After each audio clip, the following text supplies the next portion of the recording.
So magandang araw mga Lods, welcome sa channel ko. Ito nga pala yung ginawa natin kay Madam nung unang gawa natin. So ngayon papagawa naman siya sa binti ng ang reference natin Dragon. So yun yung napili niya. So naghanap na lang siya sa Pinterest ng design. So yun, tatuwa na tayo mga Lods. So dyan na kayo ah.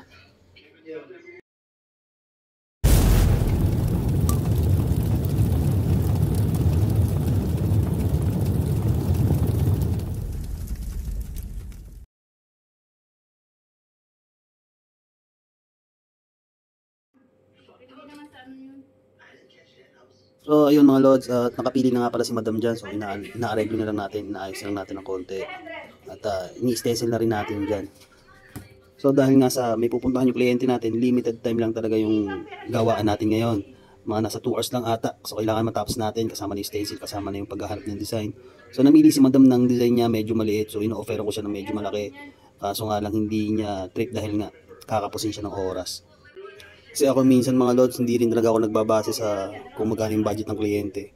Pero ginagawan ko ng paraan yung parang gumanda sa yung placement sa balat niya. So kailangan kasi proportion. So hindi naman ako yung artist na pagka tinapal-tapal lang talaga. So parang parang meron ka lang isang papel na tinapal dun sa balat niya.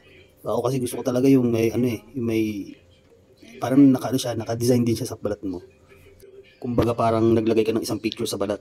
So yung mga border nun sa gilid, saradong-sarado. So yun yung hindi ko talaga trip, yung ganun talaga. Kung bibigyan talaga ako ng pagkakataon mga Lods, talagang ang isasuggest ko talaga yung gusto ko talaga mangyari. So siyempre, si client pa rin na masusunod dyan. So tayo tagagawa lang. At wala talaga tayong magagawa doon. Siya pa rin talaga masusunod. So yun lang. So yung kliyente natin dyan medyo makulit dahil may kausap siya sa phone. So nagtatanong kung masakit daw ba yung tattoo. So tingnan pa rin niya sasabihin ito. Depende ka sa laki yun. Kung gaano kalaki. Kaya matagal. Pag hindi naman masyadong malaki. Oo, tsaka matagal.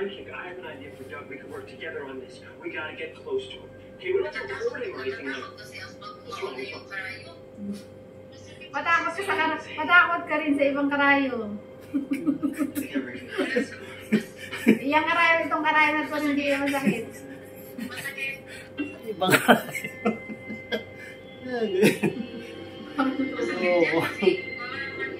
So, totoo naman yung mga Lods eh. Huwag matakot sa karayom ng tattoo machine. Ang matakot ka dun sa ibang karayom, yung nakakabuhay. So, yung kailangan natin bilisan yung pag-i-stencil dyan at may lakad pa si Madam. So, hiti pa natin yan or dahil pa tayong gagawin. Buti na lang nakapag-setup na ako mga Lods bago dumating si Madam. Dahil yung setup talaga napaka-tagal din talagang i-prepare yung mga gamit na gagamitin natin. So, kailangan kasi hindi mo talaga mamadaliin yung pag-prepare mo. Dahil nga sa kailangan malinis. So, kailangan nakasanitize lahat yan. Hindi rin basta-basta mag-setup ng tattoo. Minsan nga mas matagal pa yung mga setup kaysa sa tattoo Tulad nung papatattoo sila ng isang nunal lang or maliit lang na minimal na design. So, kailangan talaga gugugulin mo talaga yung oras mo sa sa setup. Siyempre, hindi ganun basta-basta yung pagse-setup. Dahil lahat yan kailangan nakabalot, naka-sanitize lahat. So, lahat yun mga Lods. Talagang, kaya nga kawawa ang artist kapag hindi dumating yung kliyente niya. Kaya nga may appointment natin, tawag tayo sa mga kliyente natin. And minsan talagang yung ibang artist naghihingi ng down payment. So, yun po yung isang dahilan dahil syempre, paggugulan ng artist yung pagse-setup. Tapos pag hindi naman lumitaw si client, so kawawa naman si artist, at least may napala siya sa paghihintay dun sa kliyente. At syempre pag nagpabook yung kliyente natin, ay hindi naman na tatanggap si artist ng ibang kliyente nung oras na yun kasi nakabook nga yung ibang kliyente. So doon po talaga yun. Para doon po talaga yun mga Lods. Biruin mo mga Lods, nagpe-prepare pa lang kayo sa bahay nyo. Nagtatrabaho na si artist dun sa shop niya. So nagpe-prepare na siya na yung mga gagamitin. So doon pa lang talagang na yung oras ni artist. So dyan pre-prepare na natin yung balat sa gagawa natin. So sa binti yung papalagay si Madam. So naahit na rin natin yan and nahugasan na natin. Lagyan na natin ng alcohol. So ako kasi pagka mag-stencil ako, nilalagyan ko ng alcohol para hindi basa yung yung balat ng kliyente. Sensyan ba para malas din yung mga kung naglagay man siya ng lotion na hindi niya sinasabi sa atin, mga artist. So mawala din yun. So kailangan talaga alisin din yun. So yun, dahil medyo nahirapan akong makita yung sentro nandun. Pag nakahiga siya, pinatayo natin para makita natin yung sentro ng tattoo. So yan, ginuhitan na natin para makuha natin yung sentro. Kaya medyo maliit lang naman yung design na gagawin natin dyan mga Lods. So yung procedure nga pala na ginawa ko habang nag-stencil ako, bago ko ilagay yung stencil ay inahit muna natin And nilagyan natin ng, hinugasan natin ng green soap. Tapos hinugasan natin ng alcohol. So, in-sprayan natin ng alcohol yan bago natin ilagay. And yung stencil stuff natin na nilagay. So yung stencil na ginagamit ko nga pala dyan mga lods, sariling gawa ko lang, ako lang nagtimpla. So napakadikit talaga niyan mga lods. So ilalagay natin ng dahan-dahan para hindi mag-smudge, para hindi kumalat yung stencil. Kasi pagka kumalat yung stencil dyan sa may balat, so mahirap nang remedyohan. So dyan nga para sa part na yan, kasi pagka nilagay ko yung stencil na yan, kumukuha ako ng tissue para lapat siya dun sa may balat. Kasi pa-curve yung balat natin dyan sa binte. Yan para hindi rin siya maglukot-lukot yung stencil natin na nasa loob. So yan, inaalis na natin dyan mga lods. At natagal lang natin siguro mga 5 minutes. So ganun lang yung ginawa ko dyan. So pasensya nyo na kung wala tayong tagakuha ng video dahil sariling sikap lang yung ginagawa natin dyan. Yeah, patuloy mo na. And ayun, pinapatuyo na natin yung gagawin natin.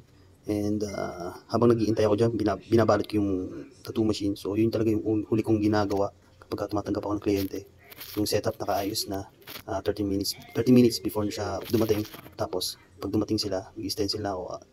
And then yung tattoo machine naman yung ibabalot ko pag nakapag-stencil na kami. And ang needles nga pala na ginamit natin dyan mga lodi ay 5RL lang. So yun lang talaga yung ginamit natin dyan as dual session. So pati yung mga shading, nag-whip shading na lang tayo dyan. So dahil sa mga maliliit nga yung mga details, hindi naman siya kakayanin ng ibang needles na maliliit na medyo malalaki pala. Pero kaya naman siguro, pero mas komportable akong gawin yung design na yan para sa 5RL needle lang nagamit.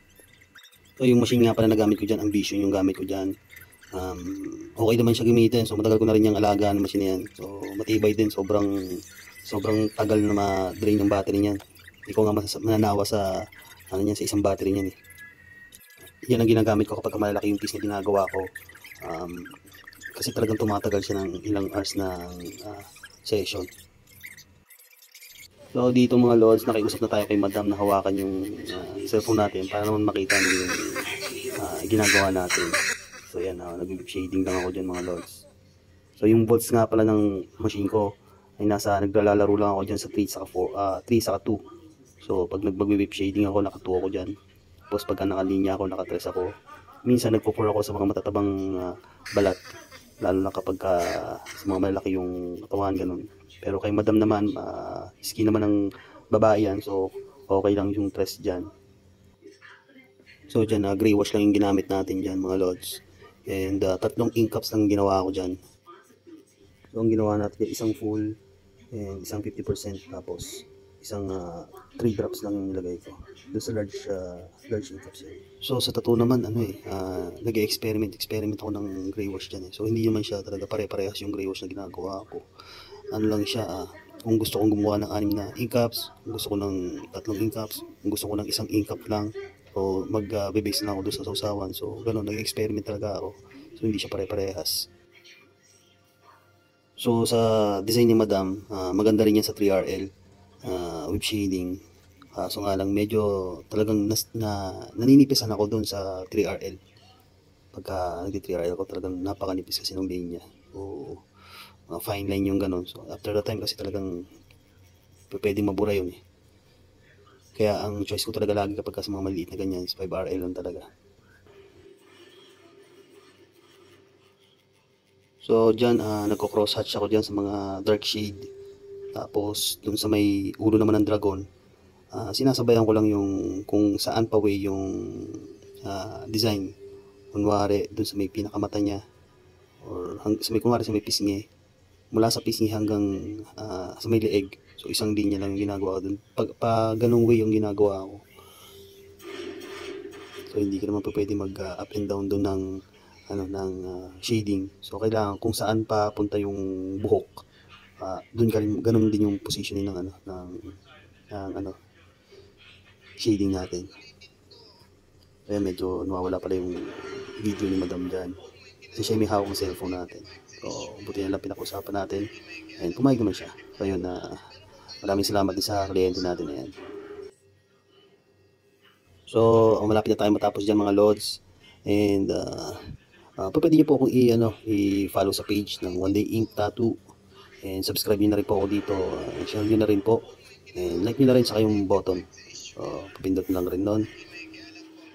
Pwede rin po kayo mag-comment dyan kung ano yung best way na pag-stencil, kung ano yung nasa inyo po, kung ano po yung naiisip yung magandang gawin sa mga viewers natin syempre, para makapulot din sila ng aral. So, mapulutan din natin ng aral.